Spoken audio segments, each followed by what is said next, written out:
Welcome to Sacred Magic. Violet is on a quest to bring sacredness back into our everyday experiences. Anyone can have an extraordinary life when they are able to tap into their sacred magic within. Violet and her guests will be sharing their divine passions, inspirations, and stories of connecting with their sacred magic. We are so happy you have joined us today. Let's get started with your host, the magical creator of Discover Your Spiritual Gifts, Violet Rayne.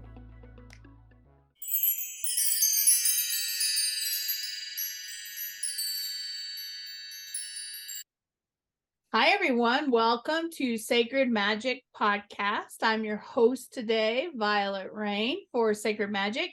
For those that are viewing this on video, you'll see me in a different space. We're having a little electrical technical difficulties today. So I'm in my working office versus my video studio. My guest today is Kelly Burton. She's been reading tarot for over 43 years. And after she was given her first deck, at age 17, she was so enthusiastic that she sought out a class given by a psychic teacher in Los Angeles. The method was very disciplined and methodical, but she has since grown to read using her own methods. After being a commercial artist in the corporate world for 35 years, she began a journey of creating her own decks based on her knowledge. If the tarot, taking angles and incorporating several different disciplines. By the time she had launched her second deck, she retired from the corporate world and is now doing readings and running her own tarot products business full time. Now, what I can tell you is we've had her decks in our store called the Sacred Bee, and I teach a class called Sacred Alchemy, which is all about bee magic and honey magic, and the students absolutely love them. We sold out, so we got to get some more in. But Kelly, welcome to the show. We're so excited to have you here. I'm so excited. I've been looking forward to it for a while now. So thank you for having me. Yeah, absolutely. I don't know how I ran across you. I think I was looking for a bee deck when I started teaching that class, and I found Kelly, which I thought was very interesting that she's in Colorado where I'm at. So then I got really excited of she's here locally. And I think she kickstarted some decks and I was able to find her Sacred Bee. So talk to me about, your journey. How do you become a corporate office in a corporate world and now working in this world? Because I know a lot of people think about that. They just don't know how to transition over. So share with us a little bit of how that change happened. About leaving corporate and taking the leap. It was hard because I knew that I was going to give up this what I this definite income and a comfort level would be a little more in the mind different as a freelancer with e-commerce stores. But I've always had little side gigs. I did the Journey of the Sacred Bee tarot deck while I was working in the corporate world as a creative director for an event company. And I don't know how I did it, but I did it in 30 days. And so everything just seemed to be in order. And I'm sure it was because of the bees. And I just one day did it. And it took a while for me to get out of the mindset. And I kept thinking that I wasn't doing enough because I was always so stressed. I was thinking that I always had to be on. It took about 9 months for sure to change my mindset completely to being just a solopreneur. And sometimes it still kind of creeps back in. And I say, gosh, aren't I lucky that I don't have to be there in that environment anymore, So that's how I did it. I had already had the shipping and everything set up in my studio. So I love that. So why the bees? What is it with the connection with the bees? Well, I, of course, love the bees and they're fascinating, so that aside, I've always been fascinated with their consciousness, as an organism. But I'm a creative director, graphic designer, and I love the bees and I read tarot, but I never put them together. And one day I was just drawing some bees and all of a sudden I was like, oh, I'm going to do a tarot deck. why didn't I ever think of that before? And you teach the sacred class on the bees, and they have been doing this. They have been coming to people in dreams, and they have been really speaking, and you have to really listen. And I just started doing the deck. And I already knew what all the cards would be, but I wanted to take the angle of the journey of the sacred bee and having it, what a weird place to live when you're out with humans, you know? And so it kind of has that twist to it where everything is a portal and you're going through a journey as you go, and you'll see portals throughout the deck. So I love that. I love that. We just got through this weekend watching the movie Epic. And if anybody's watched it, they call us stompers because we're so big and the insects are so small, right? And you said their perspective on us and their world. I can only imagine, you know, these gigantic forms walking around, right? And they're really, really small.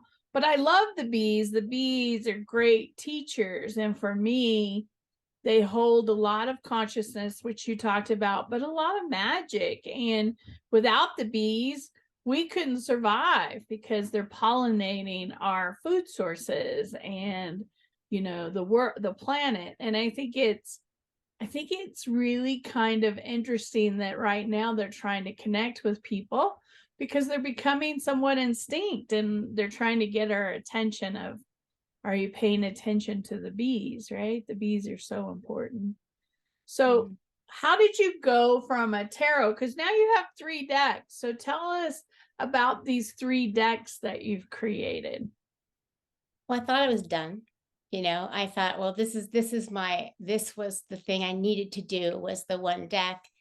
And then I think it was about 9 months later, honestly, I was sitting with my Mac in my lap in bed on a Sunday, and I was like, oh, oracle deck, you know, because there needs to be an oracle that has to do with and more of the quantum element because of the structure of their universe, and that we say we haven't proven something, we don't understand it. Well, their consciousness, the super consciousness, is already there, and we just don't understand it, and it's very intelligent.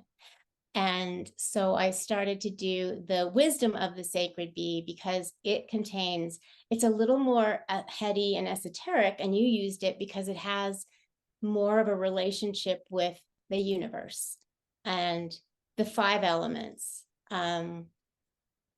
I kickstarted it, and I was going to do 4, and I said, hey guys, if we reach a certain level, we'll do the spirit or ether element. And we did. And I had to really do that one quick. So I was so happy that it was the 5 elements. And then there were 3 cards left over that needed to be done. And what better way than to make a queen card, a worker bee card, and a drone. So it all worked out. And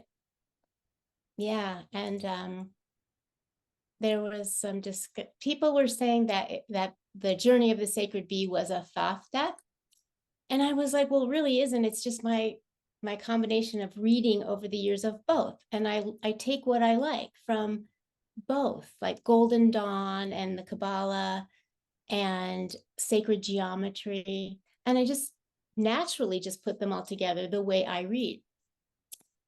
And so I felt that I needed to do a Rider-Waite-Smith, or Smith Rider-Waite. I say it backwards sometimes because I love the artistry.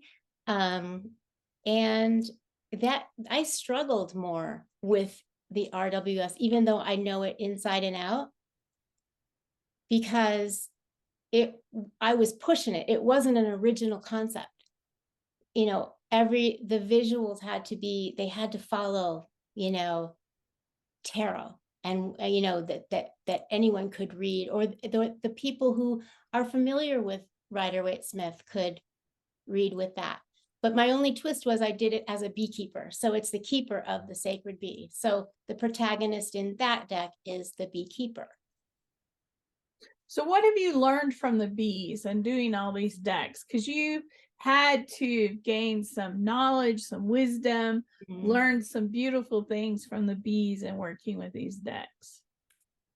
I learned to visit beekeepers for one, and to handle the I'm not a beekeeper, right? So I established relationships with some beekeepers, and then there's a society down here, and I learned I took the tray out with no suit on and held it and found the queen, and because they're docile, the honeybees are docile, and that was just fascinating. And I started to study the genealogy and and just the way they live and why they swarm. It is fascinating. If you just read something on it, you'll go, how is this possible? The way that the collectiveness of them. And I want to translate that into what I do. And also with learning about that, there was more, I deepened a quantum relationship with the universe, because I started sacred geometry was such a big piece. And so I can't do the math, right? The math is just beyond me, but I read about it. Like, I understand what they did and how they've, I don't want to say prove, because that's just a human word for becoming to understand, because it's already there, right? Mhm. The cosmos already exists. So that was a big, it opened me up. And then I realized how much, there's not just honeybees, there's 20,000 species of native bees. And if you look very closely on the flowers, you'll see the bumbles and you'll see the honeybees and those big wasps. But if you look very carefully, you'll see tiny, tiny little beautiful blue bees and little teeny bees that fit on the size of your, fingernail. And we live in Colorado, there's 1,000 species that live here. And there's solitary ants. Some don't live in hives. And so learning more about the whole of the bees and the pollinators was something that they opened up to me. The bees opened my mind to all of that. So I decided that the profits, a portion of the profits from both the Kickstarters and my business would go to the education, a charity for the education and saving of the bees. So I love that. I love that. Yeah. I think that's very sweet. So someone that doesn't know tarot, has never picked up a deck, but they're fascinated with your deck, because we have people all the time that have never worked with decks, have never looked at decks, and then they're like, how do I use this deck? What tips and tricks would you tell someone that wants to work with your decks on how to work with them and connect with them? It's that's a great question, because that's the starting point. That's the journey. That's the leaping point when you say, I just want to read. So you have this calling, and you keep that in mind, that this is something that you really want to learn. Okay. So I think that you can start by looking at my decks. In particular, I teach with Rider-Waite-Smith because I think that people need that foundation. But when you look at my deck, my hope is that you look at all these colors and these layers, and then you can keep seeing them, and you fall in love with certain cards, and what makes you feel good. And then you go back and maybe read the little white book and learn what each card is. Very simply, and then read and trust your intuition and practice.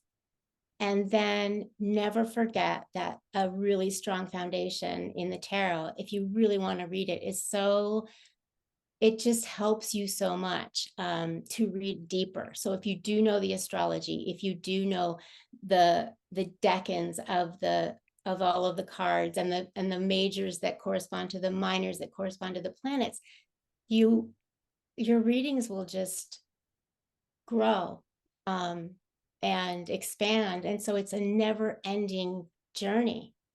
You'll never learn everything there is to know about tarot. And that's why I've been doing it for so long. It's just, and so enjoy it. I mean, so start out with being comfortable, and then learn from a little book, and then just expand from there. So I love that because I've talked to several readers that have been doing it 30, 40 years, and they all say the same thing you do. I am still learning about the deck. I am still making connections in the deck. I'm still getting new perspectives in the deck, even 40 years later, which tells those people that are new, that are just picking up the deck, because what I see in my center is people come in and they want 20 years of knowledge today. They want to be where I'm at today. And it is a journey. It's a journey that we go on. And what you have to do is just take those steps and know the universe has you. They're guiding you. They're going to give you what you need, right, at that moment. But no, you're going to continue to grow and expand and see new things in the deck over time. That's just how naturally you're going to sit down with a client with a question that you haven't asked, and these cards are going to come in and you're going to be like, wow, I never saw that in the cards. I never made that correlation, but this is for you and your message, right? So a lot of people are afraid because they just don't know it all, and you're never going to know it all. It's a journey with the tarot, right? And you're never going to learn it the way somebody else learns it. It's a matrix. And it doesn't matter which direction you go, because you will go in a different direction than anybody else. It's a very personal journey, like you said, but you'll get there. You'll be where you need to be, just like you said. Yeah. Yeah. Well, it's like they're holding your hand through that journey and helping you see it through a new lens, a new perspective. And you just have to be open to that. And I think when you're able to do that, that's when you're the most successful. So, any more plans for future decks, Miss Kelly? You've created these 3. Is there going to be something else coming, or something new, or? It will be new. The trilogy, as I call it, of the Sacred Bee. That's what I want. That's all there's going to be on the Sacred Bee. Of course, it's important to me. I'm not saying that there won't be some of that influence in other things, but it won't be part of this set. Because at the end of the Kickstarter, I felt like it was done, maybe I've changed my mind, but no, but that will be it. And then, whatever is next, which it's still up here. Sketching is getting done. I'm wondering if I want to expand on something ancient like Solabusca and then modernize it, which might be sacrilegious or something like that. Maybe I shouldn't mess with it, because it already has its wisdom, but maybe get influenced by those more arcane things some of them weren't even complete decks, right? Those really old, where it's hard to even find literature on them. And if you do, it kind of gets kind of strange sometimes, like Agrippa and like Tarot of the Bohemians and stuff. But there is some stuff in the workings. I'm just focusing on right now on art and just doing single drawings until that muse hits me again to make me just take off. So I'm in that process. I have the ideas. Something is coming. She goes, something is percolating. It's percolating. It's not quite all there yet, but pieces are coming in. Those that sit in this world, we understand that. Like, something new is coming. Just don't know for sure what that is yet. It's still kind of working its way through my creative thought processes on what that looks like, right? So yeah, I get all that. So do you still do readings for clients, or is there a way that people can connect with you? And what do you offer as far as services or classes or whatever? We would love to hear more about that. Yeah, my website is sacredsoultarot.com, and you can book readings on the main page. You can find products, and then you'll find what I call liminal spaces readings. And you can go right in there and book on my calendar any readings that you want, and then browse the store, of course. And also, if you just want to buy product, you can find me on Etsy too. I sell there.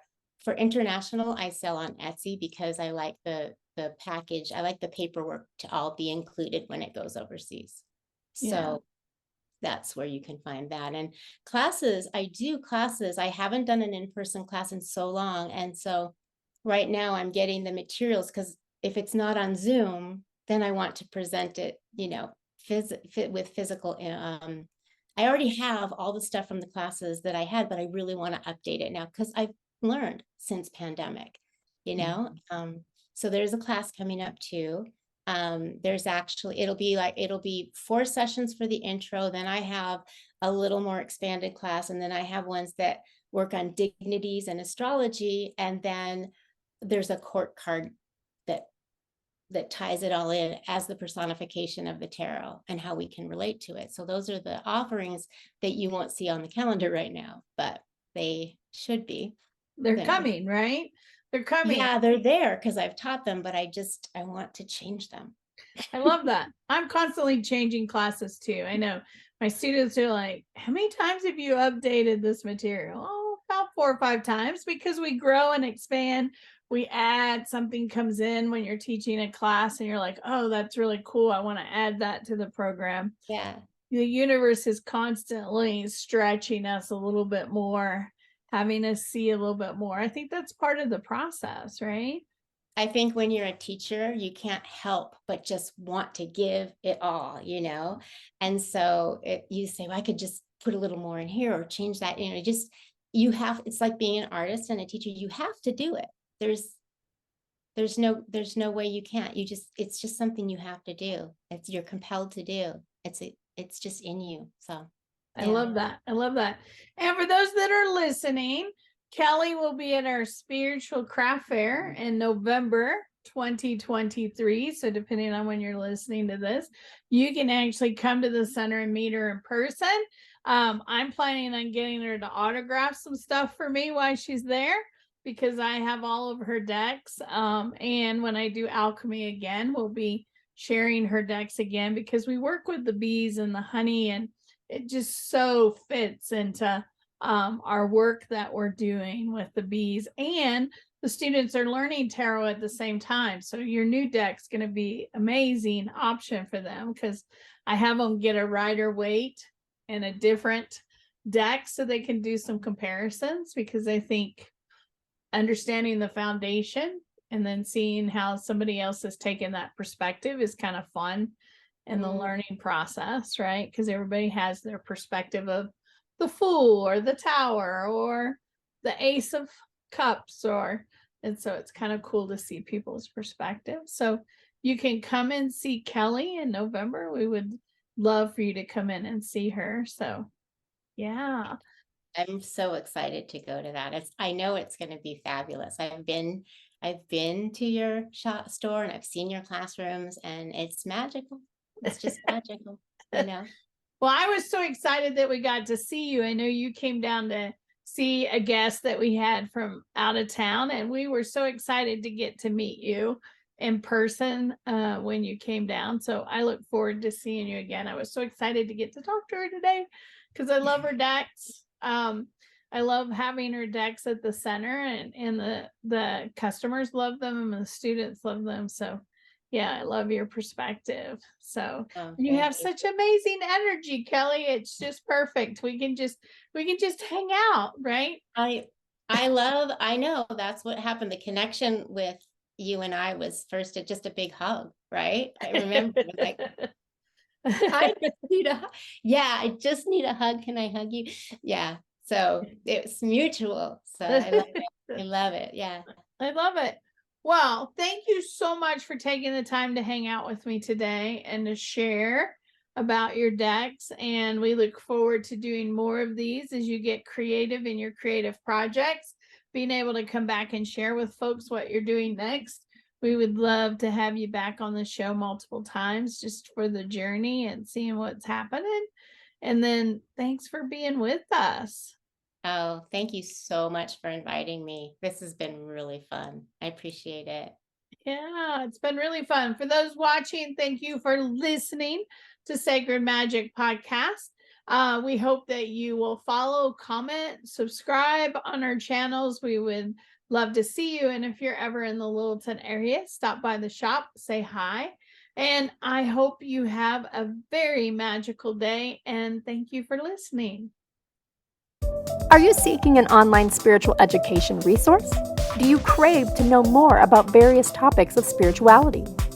Discover Your Spiritual Gifts Academy offers a wide variety of programs including Crystal Alchemy, Tarot, The Journey of the Fool, Akashic Record Reading Certification, and much more.